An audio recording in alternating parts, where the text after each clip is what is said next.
করিয়া কিভাবে করে হলো, বলিয়া কেন বলে হলো? তোমরা কি জানো আমরা প্রতিদিন যে বাংলা শব্দগুলো ব্যবহার করি তার অনেকগুলোতে একটা অদৃশ্য অক্ষর হারিয়ে যায়, কিন্তু আমরা টেরই পাই না। এই রহস্যের নাম স্বরলোপ।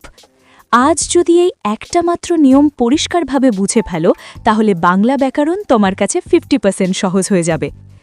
চলো আজ 2 মিনিটে স্বরলোপ এমনভাবে শিখব যাতে পরীক্ষায় ভুল হবে না আর কেউ প্রশ্ন করলে চোখ বন্ধ করে উত্তর দিতে পারবে। স্বরলোপ কি? স্বরলোপ মানে হলো শব্দের মধ্যে কোনো স্বরধ্বনি লোপ পাওয়া বা বাদ পড়া। কয়েকটি উদাহরণের সাহায্যে এবার জিনিসটা বোঝানো যাক।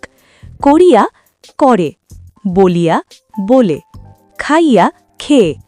দেখছো তো এখানে ইয়া অংশের স্বর লোপ পেয়েছে। কেন স্বরলোপ হয়? ভাষাকে সহজ, সাবলীল আর দ্রুত উচ্চারণযোগ্য করার জন্য স্বরলোপ হয়।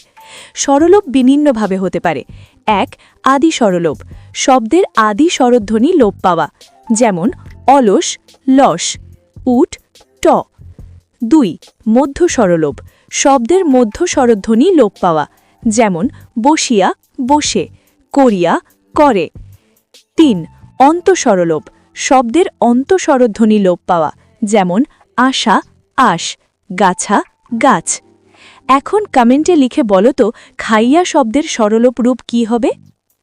ঠিক ধরেছ, খেয়ে। দেখলে তো স্বরলোপ আসলে খুব কঠিন কিছু না, শুধু বুঝতে হবে শব্দের ভিতরে কোন স্বরটা হারিয়ে যাচ্ছে।